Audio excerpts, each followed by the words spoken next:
community. Well, I'm glad to hear that we are recording because this is something very quite powerful. So as you all know, this year's theme globally is Black health and wellness. We've got an amazing group of people here today that are going to speak on this theme of Black health and wellness. And what it's been doing this month is exploring the legacy of not only Black scholars and medical practitioners in Western medicine, but it's also looked at other ways of knowing in Black health and wellness as a space: birth workers, doulas, midwives, naturopaths, herbalists, and also throughout the African diaspora. So we've got speakers going to take us from the traditional, meeting the Western, to someone being of Western as well as diasporan descent, merging the two. We're going to look at and consider the activities, the rituals, the initiatives that the Black communities are really finding their wellness through. And then we're going to look at actually something really I'm quite excited to talk about as well, just the future of healthcare as a space of wealth for the continent and the diaspora. So in the meantime, I want to very briefly acknowledge we've got some partners that help to make this happen. I am Alana Finley. I'm from Philadelphia. I want to thank the African Center for the Study of the United States at Wits University asking me to moderate this. I'm the president of an organization called the American Society of South Africa. We're an expat body that's been around since 1975. And our focus is just supporting expats in South Africa. And we're strictly a social organization, and we gather together once a month just to make sure that we have a support system. Joining me as a partner as well, I'd like for, let's see, I see Michael Sudarkasa very quickly. Hi, Michael. Can you say hello very quickly? Yes, I can. Good afternoon to everyone. My name is Michael Sudarkasa. I head here in Johannesburg, Africa Business Group, an economic development firm. But germane to our conversation today, I'm very pleased to represent the Brothers of Alpha Phi Alpha fraternity and our local chapter, Rho Phi Lambda. We call ourselves the South African Alphas. I will stop there by way of an introduction, but we're an organization founded in 1906 as a fraternal organization. Thank you, Alana. Thank you. Thank you. And I believe we've got Brad Jackson here from Democrats Abroad, South Africa. Yes, hello. Thank you, Alana. Hello to all the participants. This is a very important topic, and I look forward to engaging. Let me just begin by saying my name is Brad Jackson. I am the Democrats Abroad country chair for South Africa. I vote in the great state of Georgia, and we are very happy to participate alongside WITS and the other partners in the group. I just want to talk briefly about what is Democrats Abroad and what do we do. We are the largest grouping of US citizens outside the United States. We are an official arm of the Democratic Party. That would be the Biden-Harris ticket. Our mission is to make sure that Americans vote overseas and that they have a voice. And of course, we seek to elect Democrats in the political process in the United States. One of the ways we do that is by asking Americans that live abroad to visit a website called votefromabroad.org, votefromabroad.org, so that you can request your ballot from any state in the Union in the United States. So I'll say that again later. But we are really, really excited because we are trying to get our message out that the US midterms are coming in November, and we're going to need all the support to keep Democratic Party in control, let's call it, and try to actually excel where we are right now. What's at stake are 34 Senate seats, 435, all 435 US representative seats, 46 legislatures, and 36 governorships in the elections coming in November. So we need all hands on deck. These Well, are thank you for that, Brad. these offices that I just spoke to you about affect our day-to-day lives, both here, meaning abroad, and back at home. So we're trying to make sure that everybody votes when it's your turn, when it's your state, when it's your primary. Votefromabroad.org. Bob, Beth, and the VITS team, thank you so much for having me on here. Thank you, Brad. Thank you very much for those facts. I think it's very, very pertinent to our discussion today as well. Next, we have Jay Scott of Global Diaspora Connect. Welcome, Jay. Thank you for partnering with us. Thank you, Alana, and thank you, Wits, for having me here. My name is Jay Scott, and I am speaking on behalf of Global Diaspora Connect, also known as GDC. GDC is a business, cultural, and development platform for the diaspora community. So we are in 5 countries, that is South Africa, Kenya, Ghana, Tanzania, and Zambia. We seek out to connect professionals, we inform and facilitate a diverse community. So that includes a variety of sectors such as travel and tourism, international development and resource mobilization, legal, health and pharmaceuticals, hair and beauty, banking, social enterprise, foreign services and governments, things such as investment, property and rentals, ICT, arts and entertainment, academia, restaurants, and much more. So our goal basically is to provide a platform to share with members and to share members' write-ups, their speaking engagements, their career developments, in addition to assisting anyone with their current or aspirational endeavors in these countries.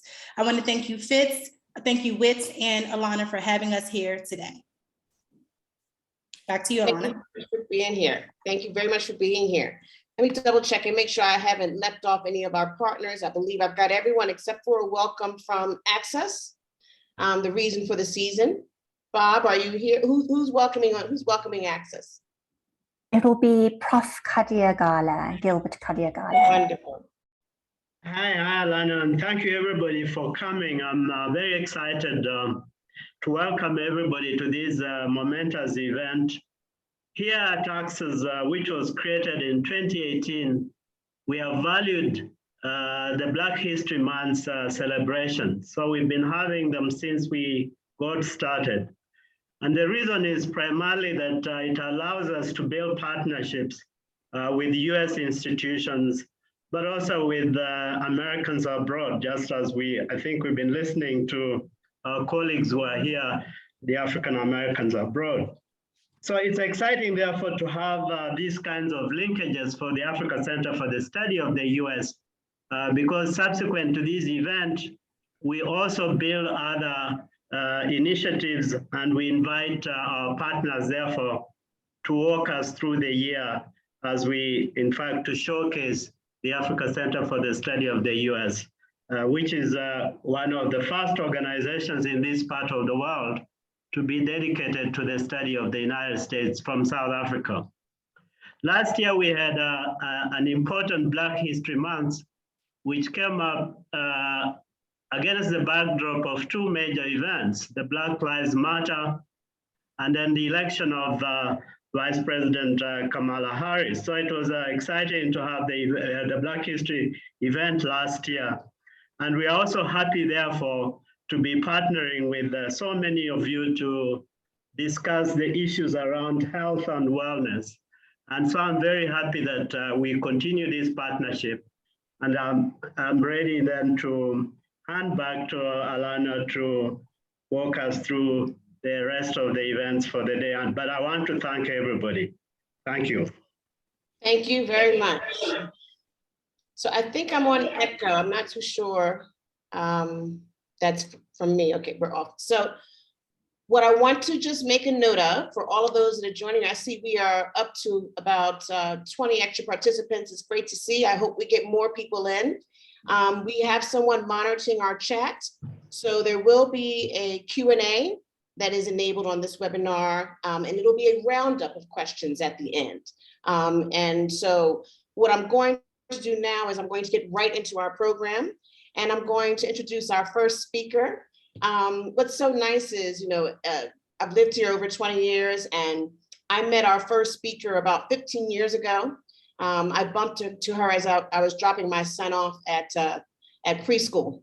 And she was this amazing woman that was at first intimidating, and she has now come to be quite a force around life coaching, business development, and inner life skills. Dede Mogashoa, she hails from Mamelodi. And if you guys know, like in the States, she's from where we're from, so she's from Mamelodi, and she's now a certified international coach. She's a member of the Federation.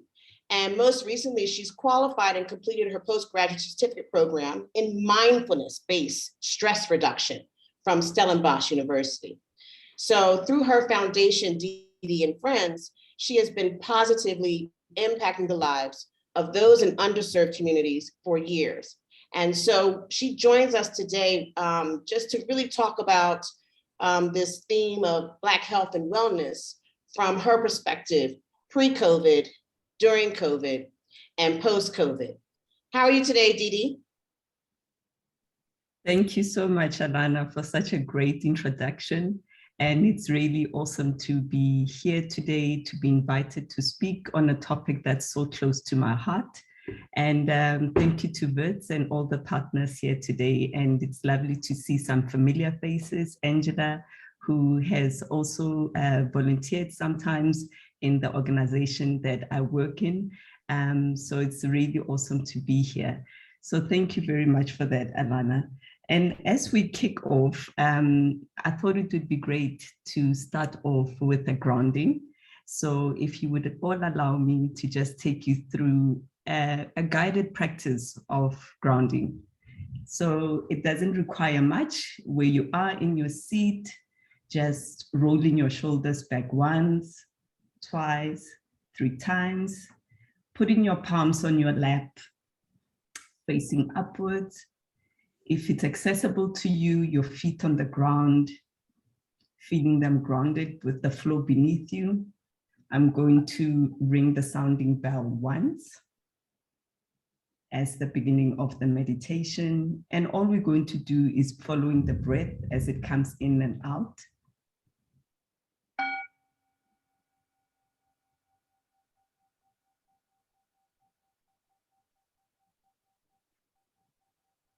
So finding that comfortable position for yourself with the back up straight, the neck straight, the head resting on the neck, the chin slightly towards your heart center, your chest area. Seeing if you are able to close your eyes, letting them relax to the back of your head, bringing awareness to the contact of your breath, wherever it's most visible or wherever it's most present, whether it's at your throat, your chest, your belly. Just following the breath as it comes in and out of your body.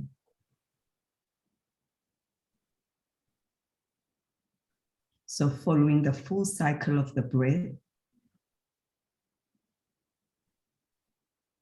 the in-breath, the out-breath, and noting the pauses in between the in-breath and the out-breath.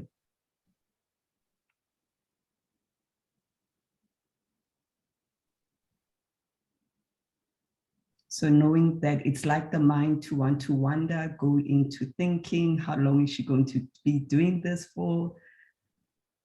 Just for 3 more breaths, we're going to follow the full cycle of the breath as it comes in and out.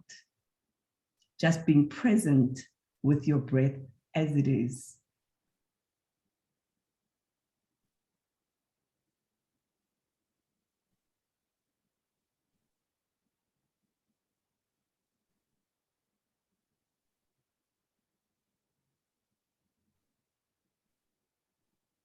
So slowly and gently with the palms facing upwards, seeing if you can take your thumbs and wrap them to your fingertips to start bringing back movement into your body.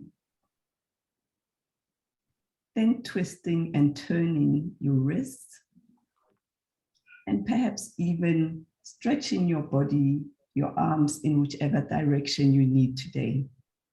And perhaps it's even rolling the neck. slowly and gently bringing your awareness back into the room that you're in, then bringing your awareness back, your full senses back to the seat that you're sitting on. And I'm going to ring the sounding bell 3 times to signify the end of this grounding.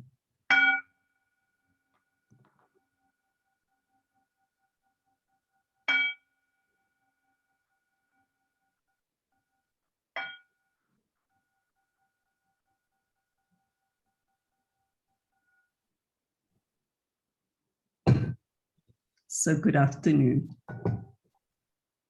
Namaste. Thank you for that, Dede. Wow, that's quite powerful. I mean, that actually brought me right into this space with everyone. While I turn off my calendar, Dede, can you take us immediately, how you discovered this work and how this work actually, as we spoke about, relates to this topic for the month? Yeah, so thank you for that, Alana. So what we know is that our Black history is rich. And if we had to look in the past as to historically, how did Black people take care of themselves, of their well-being? Historically, what we did, I know, for example, from my forefathers, my grandfather, for example, was a healer, and a healer where he helped others, women who were unable to give birth, and through indigenous herbs and prayer and different forms of support, psychological support, she was able to assist them to be able to bear kids. So historically, we've had traditional healers, we've had faith healers, we've had herbs, indigenous herbs, and meditation, as we've just seen, so powerful to bring ourselves to the present moment as things that we can rely on to be able to assist ourselves in our mental well-being. So when we fast track to today with Western medication having being in the forefront, and which when our other Black counterparts who were displaced from the original birth homes, which is Africa, and were taken over to other lands of the US and all over the world, they became a drift of people no longer relying on what they used traditionally to support themselves within their well-being. So not to discount the West, but to say that it is important to remember our lineage, our ancestral lineage, for us to be able to tap into our own well-being and see what's best to assist us in our journey of trying to live an authentic and full life.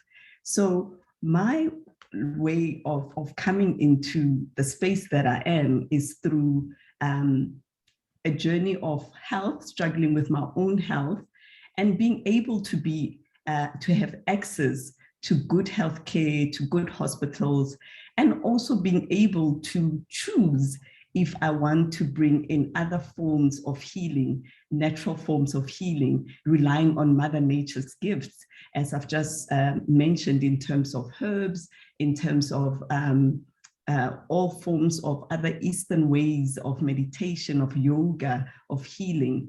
And so with that, I found a way in which has become a merge for me, and found my own blend in how I deal with my own well-being. So how are individuals and people dealing with this on a broader scale is that we found that there's such disparity between the ones who have and the ones who are disadvantaged, or the ones who have no access to proper healthcare and medication. So my journey has been one of, in which way can I bring this, that it's accessible to the communities that I work with, in a way that I bring in a holistic approach to healing. And so Dede, when how do you go about actually, what spaces do you work in? You know, what methodologies have you brought from the book to, you know, to actually being present in spaces with the communities that you serve? So I founded the Dede and Friends Foundation in 2008, and the main core of the foundation has always been education, but education in a broader way. And so fast forward to 2013, meeting my health challenges, I realized that I'm not unique to this. This very same communities I'm imparting knowledge and assisting with educational support are also facing their own health challenges, which impact them emotionally and physically. And so which way could I bring about in which assisting them to be able to have resources and tools and skills in which to assist themselves if they are struggling with the mainstream healthcare. So I work in a community, I've worked in many different communities within South Africa. But currently over this past 2 years of the pandemic, my focus has been in an informal settlement called Setswetla, which is outside Alexander, and just 10 minutes drive away from Sandton, which is the hub of Johannesburg business and where the wealthy are residing. And so this is just so dealing with this community, they are faced with such great challenges of not even having access to water, sharing a 1-bedroom shack, up to 8 to 10 people, no access to toilets. Toilets are lined up far away from their homes. So just basic human needs, which are not being responded to in the humane way that we would like. And what does that bring about living in such a society? It brings about insecurity, violence. There's an extended number of, over the COVID season, and which is still carrying on, we saw that the number of rape cases, domestic violence, depression, anxiety rose up so much. So what was within my power and within my reach to do? So I always believe that each and every one of us has the ability to make a difference. We choose in which way we can make a difference. So my choice was, with the skills that I have, I went back to the ground root to say, firstly, I couldn't reach them via Zoom or via Teams. The platform we're using now is inaccessible to them. So those are the realities I was faced with. I had to be on ground and be with those communities, of course, taking care of myself and making sure that I'm protected as much as I could be within that environment, but bringing in the mindfulness techniques, which some of them mindful meditation, your yoga, your body scanning, your being mindful of your words, your speech, in the way in which you carry yourself, and trying to bring those different skills and also life coaching skills for them to be able to see in which way can they deal with the difficult circumstances that they were faced with or are still faced with. We had soldiers patrolling the streets of our townships so that they could safeguard that the regulations of COVID are being adhered to. But what that brought about, which was an unintended consequence, was a reminder of when back in the days of apartheid, we had white soldiers roaming our very streets with machine guns, heavy artillery, and threatening our communities. So those unintended consequences of bringing soldiers to so-called bring calm and adherence to our communities over the COVID season brought about so many other psychological consequences and damages and reminders and traumas that those people had put aside. So I found myself not working with the youth only, but working with our parents. So bringing in mindfulness techniques, teaching them what mindfulness is, teaching them about meditation, yoga, taking them through yoga sessions. And I did this over a number of periods, and with the kids, taking them through a proper 8-week program of mindfulness so that they may be able to deal with the pressures they face. Remember, our schools in South Africa, they had to do staggering education because of the limitation rather, of classes that they could only take a number of kids. So you found that some of the kids that we work with were only going to school once a month, some only 4 times in a month. So what did that cause? It caused a lot of idling. It caused for them to, because some of them were relying on food schemes to feed them, they didn't have access to that. So we were that safe ground. We created a comfortable, safe environment for them to come reach out to get the support that they needed. We have counselors, we've got drama therapy that we use as a form as which they can be able to let go and act out the issues that they see on a daily basis. And we also brought in, we partnered with other people who were able to help us with bringing food for the families. So there's so much that goes on within the community that I work with and the communities that I work with, that you see the impact of being able to take care of your mental well-being and your overall well-being. So bringing all these different methodologies and skills and techniques for them to be able to ground themselves, to be able to take control of their lives again in whichever direction, in whichever life may throw them, it's very important.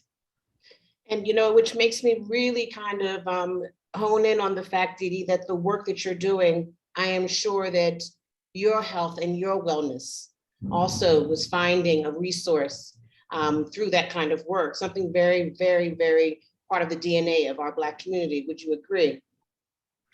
So Alana, you're spot on. I cannot be doing the work I'm doing if I'm not taking care of myself. So it all starts with me. I need to embody what I teach. So it's very important for us to be able to be whole and complete before we reach out and say we need to help another. So the work starts with me. It's a daily work that I put into myself. So each day I set time aside for myself to be able to remember my centeredness, my grounding.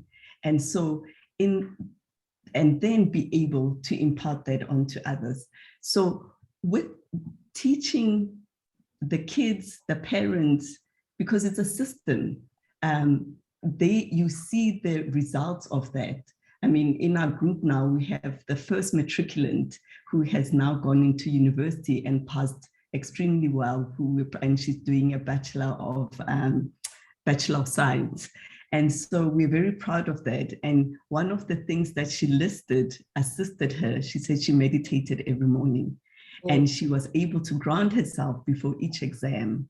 And so to hear such results that she has taken, that she has created value for herself in the teachings that have been imparted to her, to be able to assist herself, to make sure that her future is changed. And hopefully she will change the future of her whole entire family, her next generation. Thank you for that, Dede. We're going to circle back to Dede because I'm sure there are questions that you may have for her. And I'm also going to circle back and ask Dede that you close the session together as you have opened it when we're all finished. So what I'm going to move to now, which was, I think it really just set the tone for where we're going to, who we're going to talk to next, Angela Deh, who again, another sister I've known for years here, Jamaican-American clinical psychologist, and she's a founding member of the South African chapter of Alpha Kappa Alpha Sorority Incorporated. And her particular areas of interest are around social justice issues, African traditional healers, African feminism, and she's going to talk to us about the mental health experience across the African diaspora. Hi, Angela. Hello, Alana. How are you?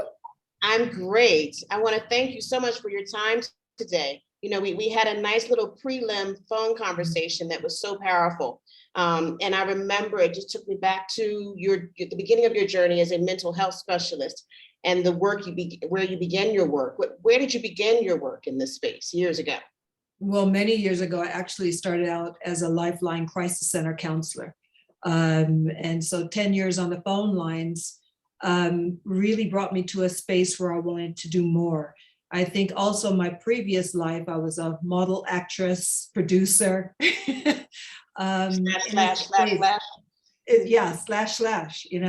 Entrepreneur, single mom, making her way, trying to make the best life possible, and also struggling with my own life issues, raising two boys when they were very small on my own. I've obviously since then met an amazing man that has come into my life to bring fatherhood to my sons. But I can still remember those days when we were struggling as mom and two sons under a lot of anxiety, financial pressures, relationship pressures, life issues, and just not being able to access the support for mental health, to move towards my own well-being and to support my children towards being the best family that we could be. So it was a major struggle. And as life has it, that major struggle took me to a place where I then, like I said, went to Lifeline, and eventually really wanted to make the commitment to educating myself on what does mental health care actually look like from a psychological paradigm, from the Western training to become a clinical psychologist.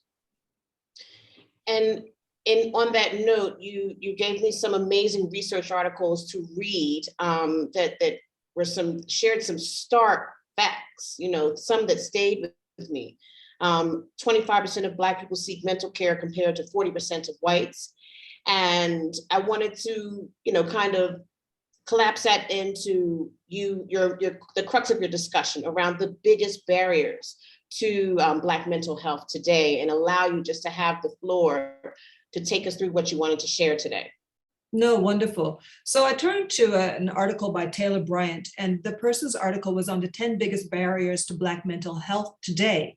And what drew me to that article was, again, the similarities between what is happening across the diaspora. There are some basic issues that are continuing.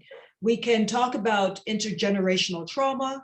We can talk about systemic racism. There's so many spaces that we can draw upon to look at historically the access and the way that Black people experience mental health and mental health care in the here and the now. So one of the things that this article brought about was, the first one was the high cost of mental health care. At the end of the day, we have so many people who just financially do not have access to mental health care because they can't pay for it. They can't afford it. It's a luxury. In addition to that, we have a lot of mental health care psychologists, psychiatrists, or otherwise, they run cash practices, which means that if you don't have cash and you can't put the cash up front, sorry, can't see you, so that's a huge barrier. Then we want to look at, very, very important to look at familial shame around mental health care. In many of our communities, the person who wants to express that they're feeling depressed or something is just not right in their life, on some level, the family can't support it because you'll be telling our business out in the street. How you gonna be talking about our business out in the street like that? And it's just this whole shame that is brought about this process. In many African languages, there is no word for depression. No word for depression. It's not that Black people and Africans don't get depressed, but there's no word for depression. So we have to ask ourselves, what does that concept hold across the diaspora again? Or is that a Western construct that we look at and now we create definitions of what is depression? In many Black spaces of psychology, we somatize, which means that we don't use the word, but we can actually feel the pain within the body. So depression will take spaces in the body, anxiety will take spaces in the body. People might feel pain in the stomach, in the chest, in the arm, in the back, but they won't necessarily use the word depression. So, when we look at the familial shame around mental health, we have to understand that we don't even allow ourselves to create the definitions of these words because there's so much shame that's actually connected to these spaces of mental health. Moving right into that space from the familial shame, we can look at things like the cultural stigma of mental health. The space of culture really makes it that a lot of Black people think that mental health care is actually not possible. That therapy is not a realistic or a viable option because mental health isn't something that you can focus on. It's just not something that is viable. Lack of diversity in the healthcare system. So in this article, it noted that 2% of 2% of the American Psychology Association members and associates identify as Black. Only 2%. Now that is absolutely dismal. But that goes on to further highlight that the fact that there's a lack of representation, and therefore when people are looking for counselors, they're looking for counselors of somebody that looks like them to be able to relate to their experience, it's not happening. Here in South Africa and across the African continent, again, there's a shortage of psychiatrists, there's a shortage of psychologists, there's a shortage of mental health care experts who are able to really to navigate the space of mental health on a level where you feel like someone from your community is actually addressing your needs with the nuances that you need. Then there's poor competency among non-Black clinicians. And what that means is that understanding what my experience is as a Black person, the nuances of my experience are at a dearth.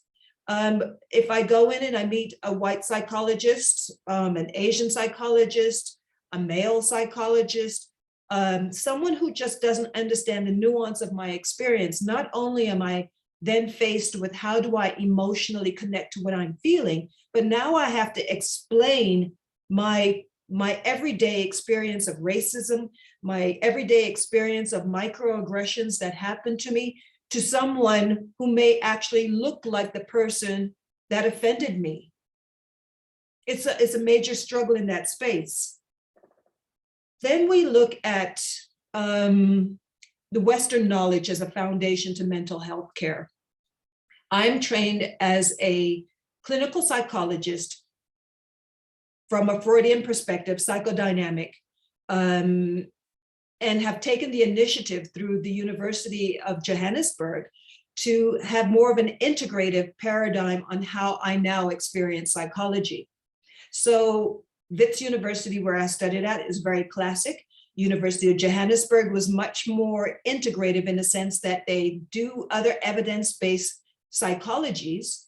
And it allowed me also to move into the space of really researching. My master's research was on the gendered representations of African traditional healers in the academic literature from an African feminist paradigm. And what that means is to look at the literature that is written mostly from a Western paradigm and see how are African traditional healers represented in those works. African traditional healing being the normal space within the continent of Africa, where over 80% of the population has at some time or does initially consult with an African traditional healer.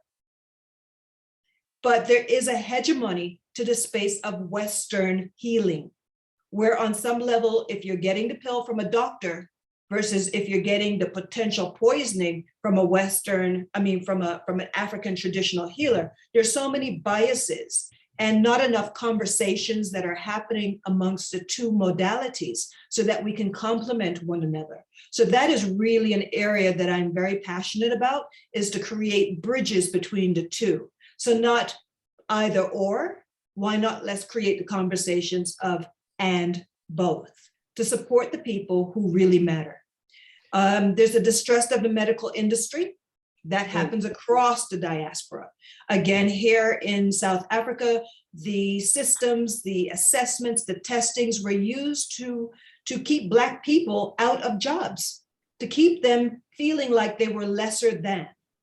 Same thing happened with Tuskegee experiments and other things, syphilis in the United States. Many Black people have heard of these, if nothing else, from their families, and there's a major distrust for the actual space of psychology, mental health, and how do I actually get the care, the health care that is deserving to me in a space with people who look like me that I can trust.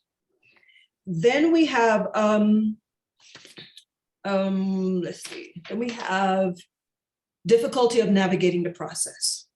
You know, before I became an actual psychologist, I really struggled to understand what is a psychologist. I mean, really, I didn't understand that there were different types of psychologists, educational psychologists, different types of psychologists. I'm a clinical psychologist. You know, if you don't know what that means is that my scope of practice is quite broad, but I'm actually trained to work with the most serious cases of mental illness. I work with schizophrenia, bipolar, major depression. I usually work within a multidisciplinary team of psychiatrists, occupational therapists.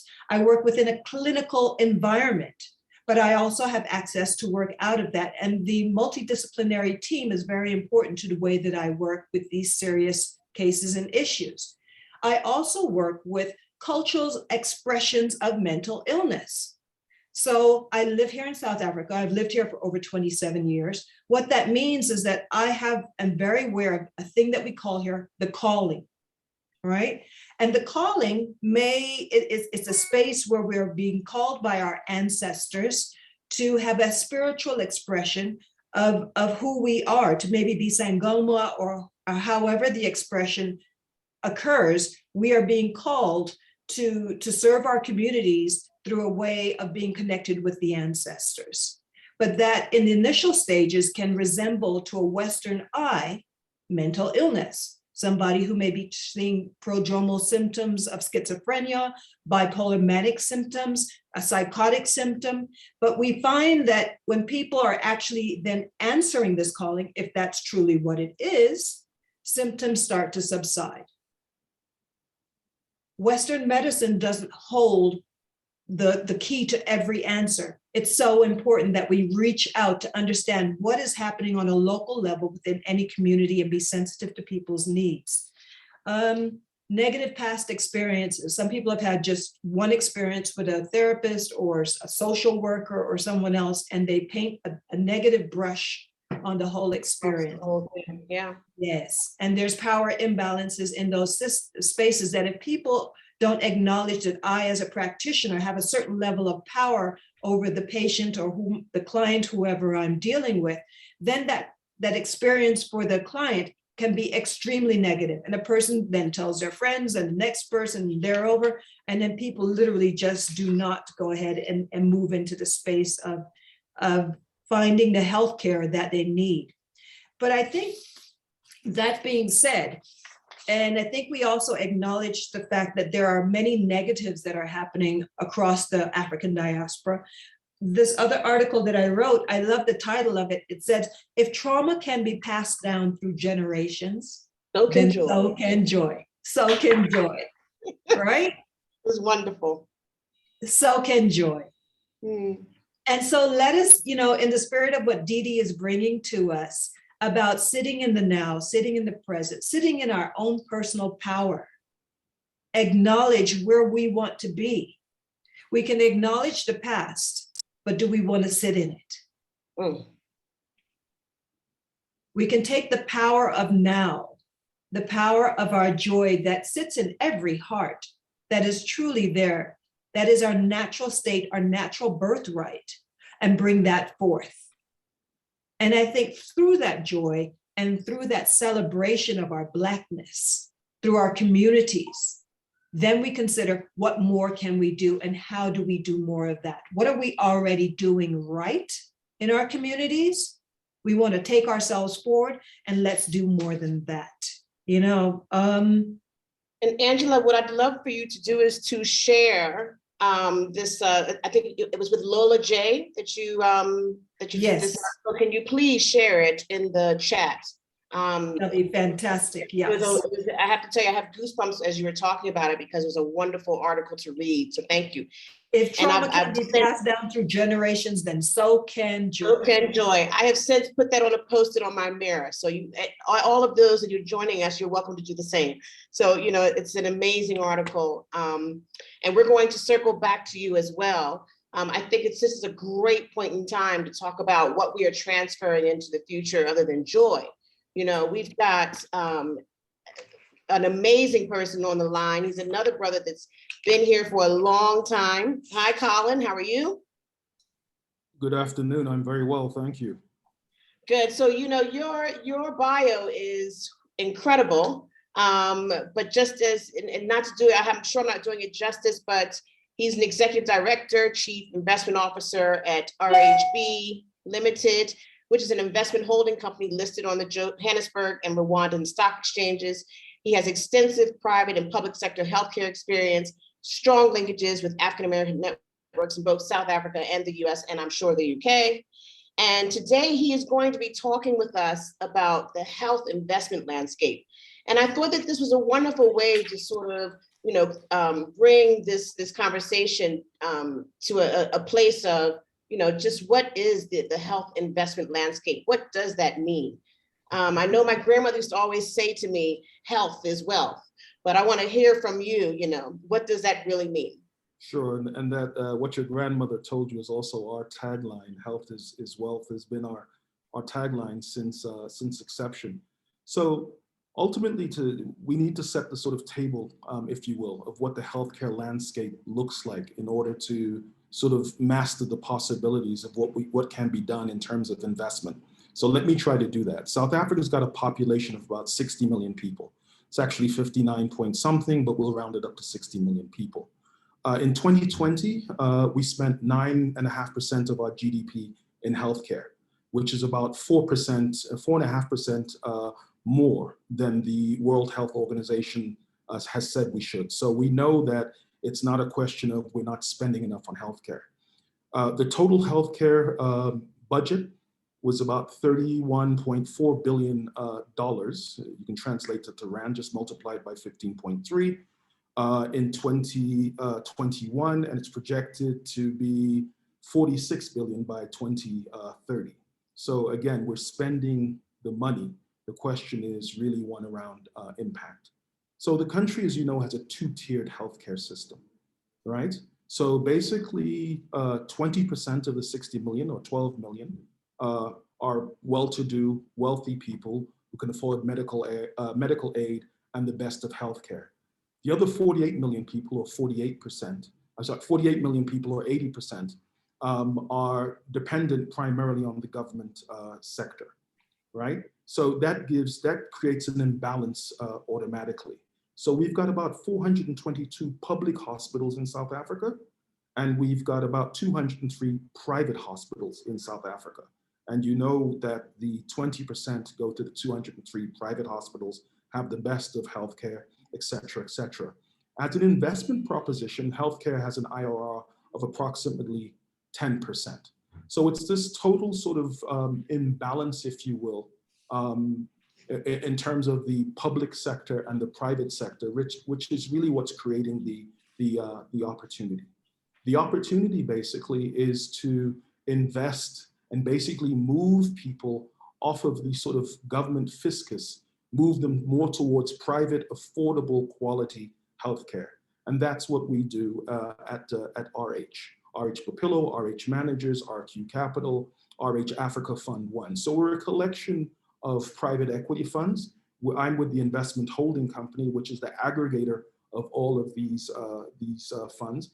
And our mandate literally is to provide quality, affordable healthcare, not just in South Africa, but now we're rolling up into East Africa as well. So in terms of investment opportunities, what are we seeing? We're seeing primary healthcare as a real destination, because the primary healthcare investment is what's in the first instance will assist to get those 48 million people off the government fiscus and moving them up the healthcare chain. Mental health is a massive one. We own two mental health care facilities. We own 35 total hospitals, most of them are acute, and then the two mental health care facilities, and then there's one day hospital. But mental health for us is a massive, massive focus. I think 1 in 10 people in South Africa receive the care that they need in terms of mental health. And I think roughly about 8% of the mental health spend, and the DOH spends about 5% of its budget on mental health, but 8% of that is basically recidivism. Basically, people just going back into the system, because they don't get the care that they need. And I think it was Angela is absolutely right in terms of the shortage of psychologists, psychiatrists, and just generally mental health workers, and especially people that look like us. A case in point is that we have one of our facilities that has a psychiatrist who's 60 plus years old, and he pretty much dominates the area. We actively go into the medical schools looking for people that want to specialize in psychiatry, and basically offer to pay their school fees. It's that hard to find people. Another big area for us is health tech.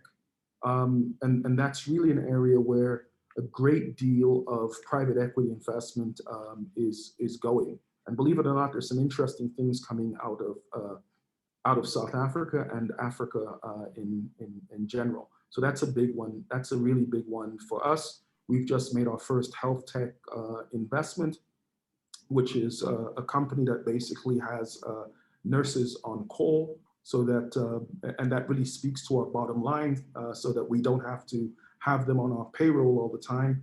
We'll say that we need a surgical nurse, we need them for X amount of hours, and basically they can say whether or not they're willing to come, and this is what we're willing to pay. So that's a really nice— the Uber of nursing. Exactly. And it's those sorts of innovations that we're looking for in the healthcare sector. Digital health platforms, big for us also.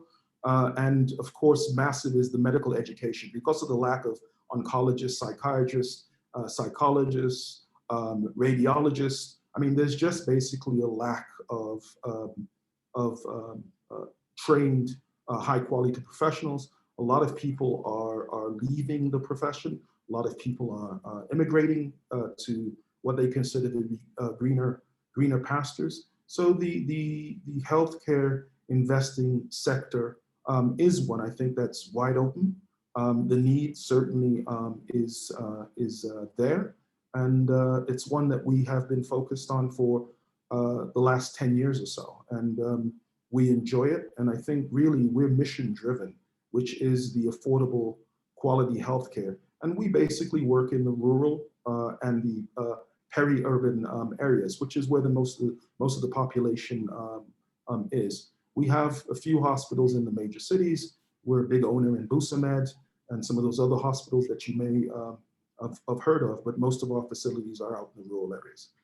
Thank you. So in connecting you to the first two sort of conversations we just had around traditional with Western, you know, what has been your finding, even if you could just speak to us about just the pivots that you may have had to make out of COVID? You know, when I think about this medical brain drain, is it easier to be a medical practitioner in Africa as opposed to other parts of the world now, post-COVID, or is it still the same? Those were just some of the— Mm-hmm. Look, I mean, I guess I'm the Western medicine guy, so you know, at the risk of being beaten up here. Yeah, COVID presented some interesting challenges for us, especially when the anesthesiologists went out. Most major surgeries shut down because you couldn't put people to sleep and do what you needed to do. What we have found is that there is an increasing need for sort of, especially psychological or psychiatric services, wellness, that sort of thing. It's becoming a bigger and bigger part of our thinking, not just for the potential patients that come to the hospital, but for our staff also. I mean, 2 years of lockdown and 2 years of pretty much no leave time has taken its toll on our staff. We've got more than 600 people throughout our hospitals. and they just couldn't take leave. So, I mean, we've had to look at coaching and wellness and other sorts of interventions just to basically keep people, lack of a better word, sane, if you will. So, you know, COVID has caused us to rethink, if you will, a lot of the non-clinical things that we do. Wonderful, thank you for that. And I think our chat's been popping off quite a bit. Beth from Access, do we have any questions that we want to have our three panelists answer at this time? I think that there's a comment that I found from Guy in Jambon. He says 9% of healthcare expenditure regarding the GDP is still 6% under the Abuja Declaration from African states, which with a goal of 15%. Would anyone like to make a comment on that from our panel?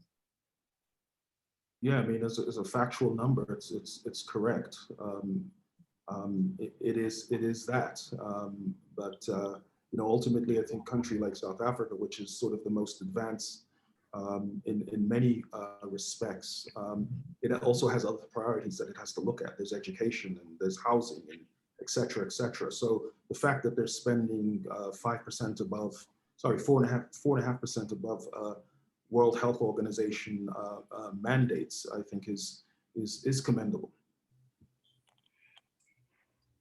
And then for Colin, there's just another question that I have received on my messages, which is, why is there a brain drain in the medical field to other countries and to other continents? And I'm sure that it might be something that's possible across Africa as well, where medical health professionals are trained and then leave for, you know, Western countries. Perhaps there's a cogent reason for this. Look, I think there are a myriad of reasons. There's probably not just one reason. I mean, some people leave because they think that they're going to greener pastures, there are more opportunities for their children, they're sick and tired of the bureaucracy, the red tape, et cetera, et cetera. And ultimately, they're educated, very well educated, and can find opportunities further afield. And it's not just South Africa. Ghana has the same issues, Nigeria has the same issues, Kenya has the same issues.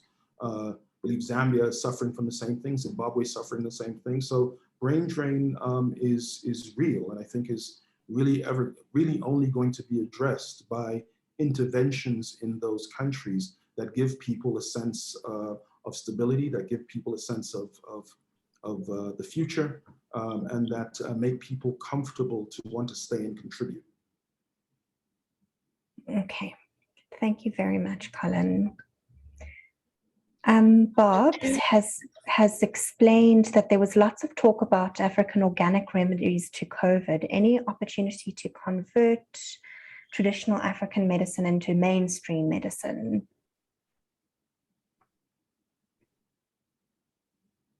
Did you all hear that? Would you like me to repeat? Yes, please, Beth. And then I know after that we have a question for Dede too. Yes, sure. So a question for Colin. There was lots of talk during this discussion about African organic remedies to COVID. Is there any opportunity, I imagine in the health investment space, to convert traditional African medicine, or at least kind of combine it with mainstream medicine? Yeah, so I mean, ultimately, there was talk about a cure coming out of Madagascar that we heard of. Unfortunately, though, what has to happen is that these things have to go through clinical trials. Clinical trials take quite some time, and it's very hard to convince a limited partner, which is an investor in a fund, that we should put money into something that's untested, untried, doesn't come out of the quote-unquote Western medicine tradition. So making those sorts of investments with pension fund, institutional, or ultra high net worth individual capital is very, very difficult. Okay, would anyone else like to add something about that? It's such an interesting point. Dede, Angela, merging the two worlds? I think maybe I'll make a little comment on there. My work with traditional healers, for me, uncovered again, a lack of communication between the two spaces.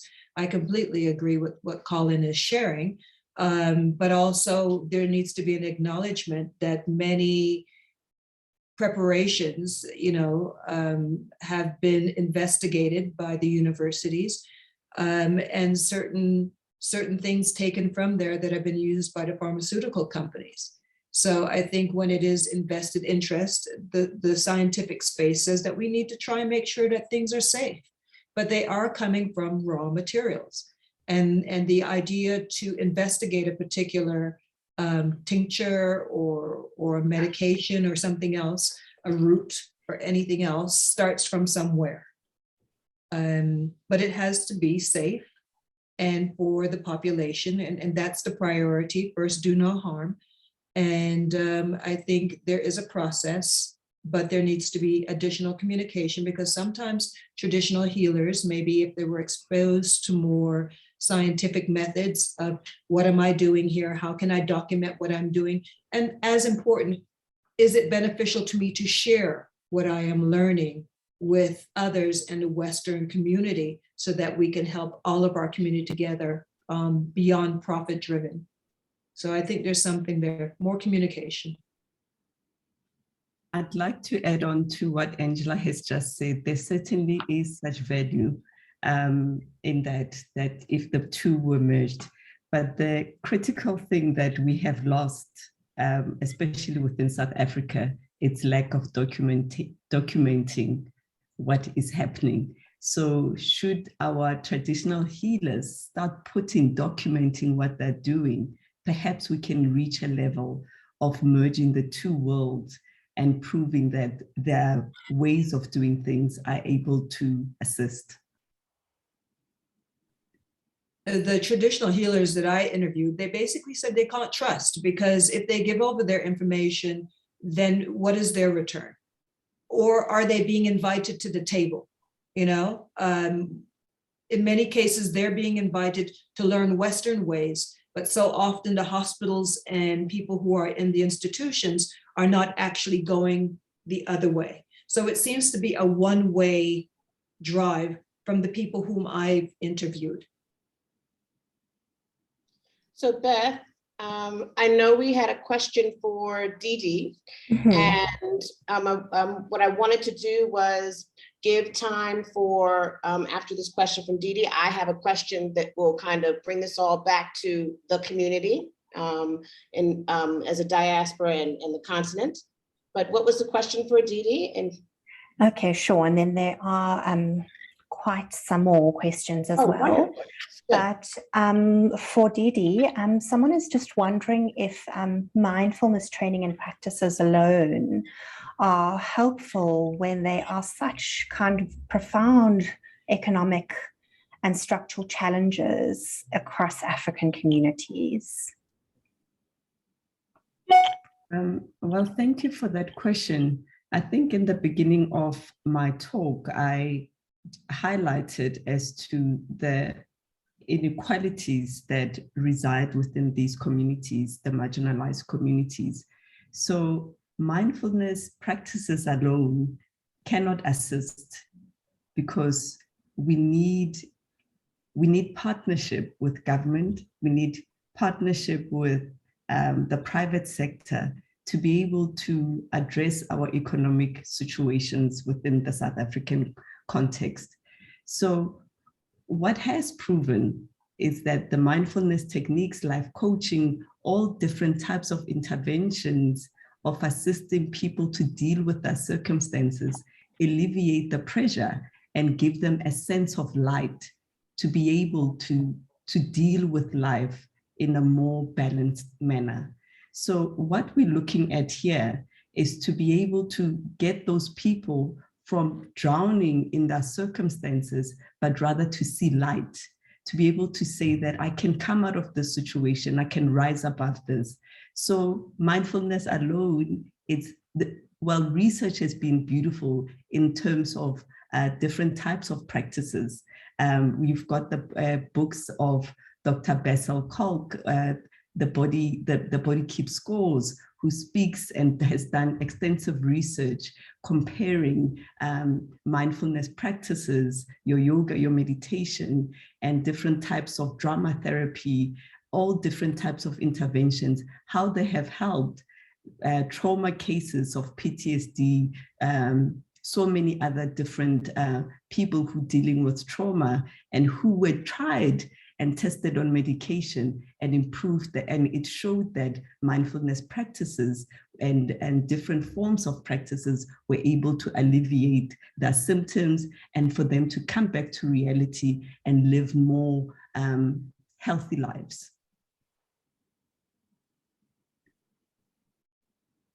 Thank you for that, Dede. Angela, do you have anything to add to that?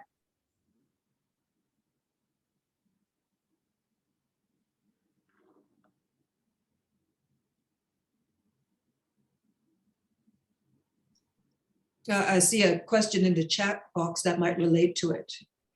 Great. Yeah, it says, can you help us to understand a little bit more about the collective trauma of African Americans emanating from historical circumstances? So again, we're looking at generational trauma. What I liked about that article that we posted is they have the author, Joy DeGruy. She used the term post-traumatic slave syndrome. Post-traumatic slave syndrome in relation to versus post-traumatic disorder, stress disorder.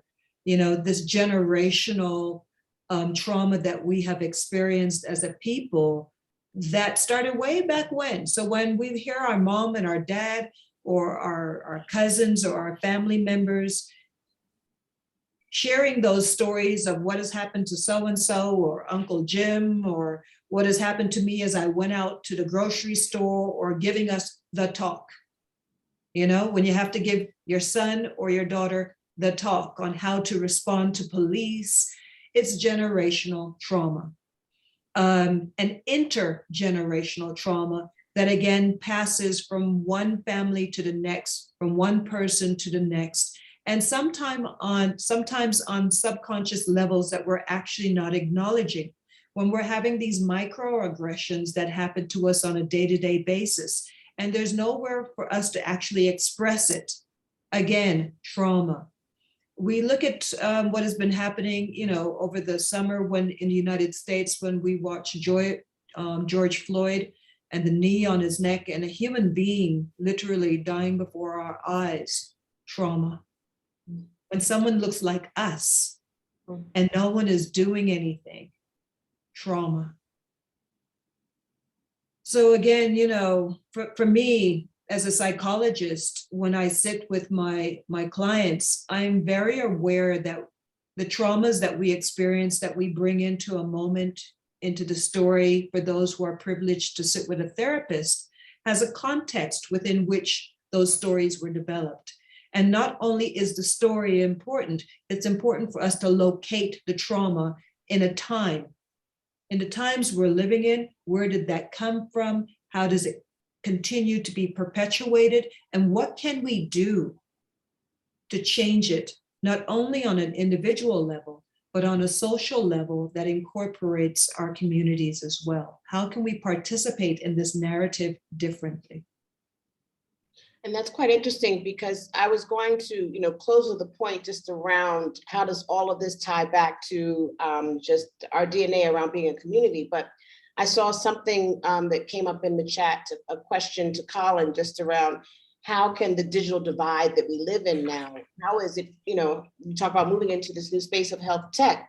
Colin, how is, you know, these new spaces that you're moving into, how are they going to deal with all of that when we don't have this direct, you know, engagement that for this post-traumatic, you know, space that everyone is experiencing? So look, we're looking at interventions using smartphones. I mean, 87% or so of South Africans have access to a smartphone. Now, that sounds promising, but the reality is that we have to deal with issues of airtime and things of that nature.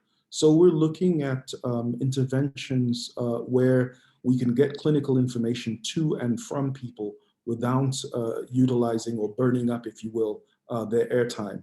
It's a work in progress, but it's the direction that I think we need to go. And that is a particular sensitivity in South Africa, Africa, Latin America, Asia, et cetera, where one can spend quite a bit of one's budget on airtime.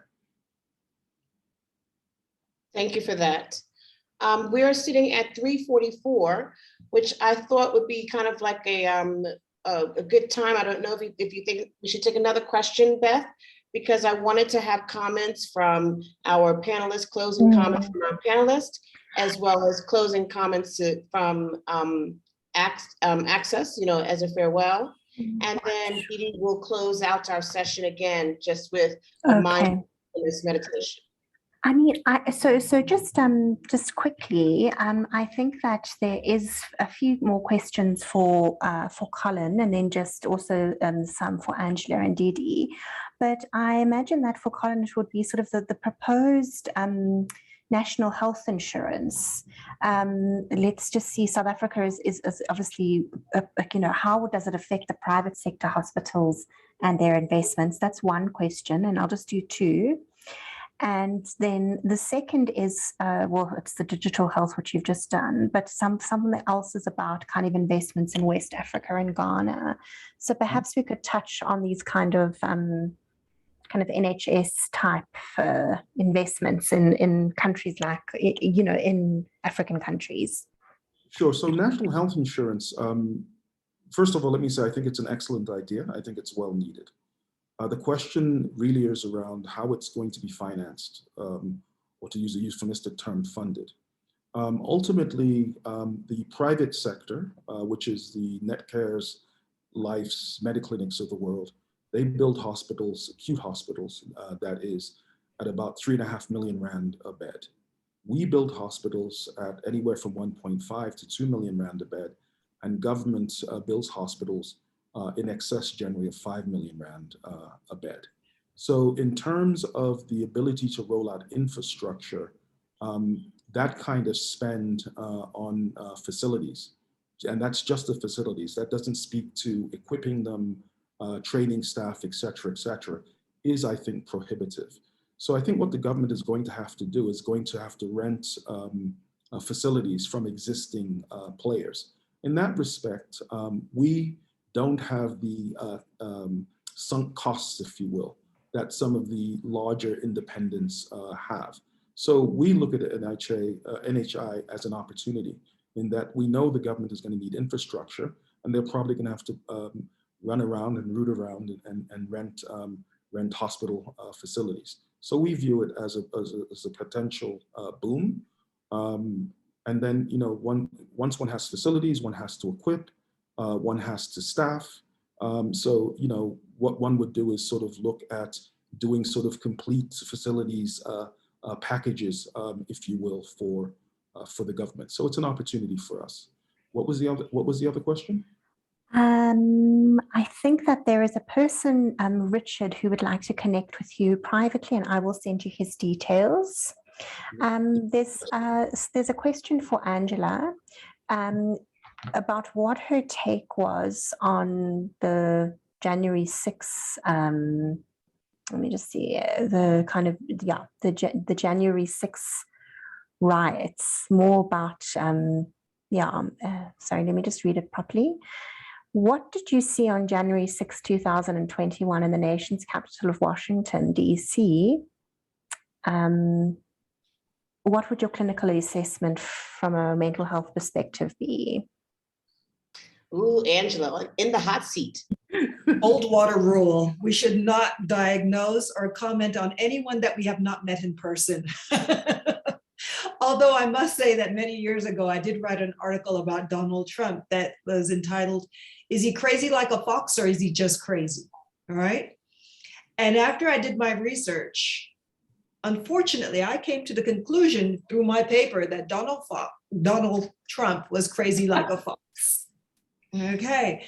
And that was based on conversational analysis, which means that we take scripted works, anything that's actually in writing, and because we don't know what's actually going on in any particular person's mind, we use the talk in action to understand what is the action actually implying. What happened January 6th? There's a nation frustrated. There's a nation that's no longer communicating. People are not feeling heard. People are not exchanging ideas. People are feeling desperate. And there's a manipulation of social media and a manipulation of human beings. Which side is manipulating? I mean, that's a personal opinion, right? Depends on which side of the fence you sit on. So for me, I think part of my role is to sit with human beings in a non-judgmental fashion. And it's not for me to actually try and psychoanalyze a particular person. Can I psychoanalyze a society? I look at South Africa and we've gone through apartheid. I've lived here for close to 30 years, and I know that this society is in a space of traumatic stress, having come out of apartheid. Where the United States is, I dare say it's in the same place, maybe 200, 400 years on, is still a space of traumatic stress. Thank you for that. Beth, was there any other questions? I think we can cap it for now. And if anyone has anything more, yeah, they can get hold of me. So I think we can just complete what we need to. What would be great for everyone that is here, thank you so much. You know, we will be sharing the link to this recording. And I don't know, Angela, would you like that to be your parting words, or is there anything that you'd like to close with? You've got a minute left in the hot seat. I just wanted to say thank you for the opportunity to participate in this space. And as important, I think the basis of all relationships is communication.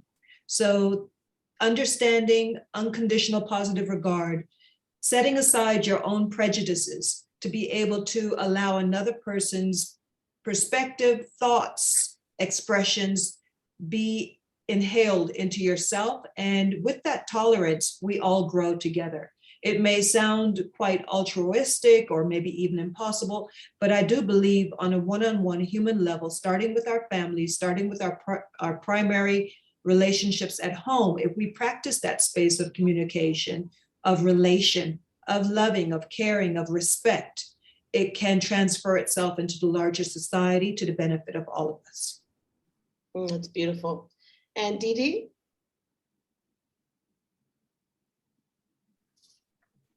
Thank you, Alana. Thank you, everyone. It was such an informative session and great to hear everybody's input.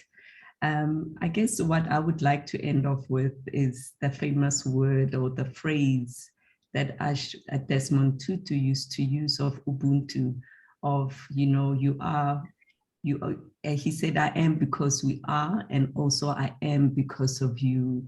And so with that, with compassion towards one another, echoing Angela's words, compassion, kindness, and being able to hear and see others, it's so key for us to build the bridges that we've spoken about today, of bringing Western tradition, of infusing the different ways of healing into our communities, into our own lives, into our own homes.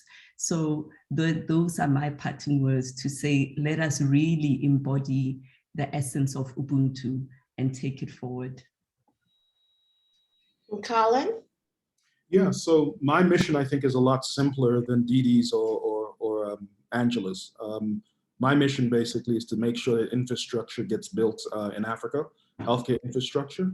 What people put in those facilities is up to them, or how they treat them and the sort of clinical things that they do is up to them. I'm focused on making sure that Africa doesn't have a healthcare infrastructure deficit. So to that extent, I'm a hardcore investor. That's what we do. That's what I like to do. That's what my team likes to do. And hopefully we can accommodate others also. Wonderful, thank you for that.